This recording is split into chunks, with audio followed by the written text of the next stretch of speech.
Welcome to the Economic War Room. I want to tell you, the people in this room, you all, right now, are sufficient to change the world. You really are. You're our Gideon's army that's gone to the river. We've cried out and begged and pleaded with God, help save America. And I believe this is a part of it. And it's a big challenge. We've got lots of problems. 81 years and a couple of weeks ago, do you know where the world was? Most people don't realize how close we came to the end of Western civilization. Adolf Hitler was racing across Europe. In fact, he had driven the British Army to the beaches of Dunkirk. Have you seen that movie, Darkest Hour or Dunkirk, and seen what was going on? You know where America was at that time? America was asleep. America was out of the picture. Our nation sat on the sidelines. We had education failures. In fact, the Nazis had taken over most of the major educational institutions, and they were teaching Nazism at American colleges. We had education failures, we had mass political correctness, a compromised media, and failed politicians. Sound familiar? America was purposely lulled to sleep in preparation for the conquest of Europe. It was planned and it was perpetrated, and there was a demonic power pushing it that direction. It was 18 months from the time I told you we were at the precipice before America even got into the war. 18 months later, there was Pearl Harbor. I want to tell you, there are a whole lot of similarities to what Adolf Hitler and his plan to take over the world and what China is doing today, with Confucius Institutes at the major universities, interfering in American elections, and all the different things. And they've telegraphed this. Not only they telegraphed it, I've talked about this in the Pentagon. For 12 years, I've been talking about the economic warfare underway. But 81 years ago, Great Britain, the once great superpower, you know, the nation where the sun never set on its empire, that Great Britain was on the verge of collapse.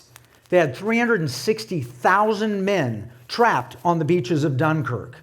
That's not just Hollywood telling you that. That's the reality. I've got 5 books on that shelf and on this table that talk about Dunkirk. I've read up on this, and I'll tell you, we were almost done for the world.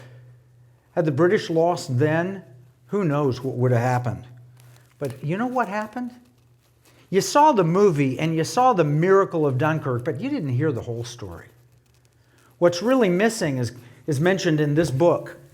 A trumpet sounds for Britain, and that is King George went before the British people. In fact, he went before the entire empire, and he said, we're about to die as a nation. Do I need to go off to Canada? What do we do? And he said, I want everyone in the empire to go into every house of worship and beseech God and pray. And that's the real miracle. That's where it started. It always begins with prayer. And that miracle of prayer created this set of circumstances. Inexplicably, Adolf Hitler stopped the march of the Panzer tanks into Dunkirk and said, no, let's stop. Now, some say that he was afraid of getting the tanks caught in the marshy land around Dunkirk. Others say that Goering convinced him that the Luftwaffe, the German Air Force, would be able to bomb them on the beaches. But for whatever reason, he stopped.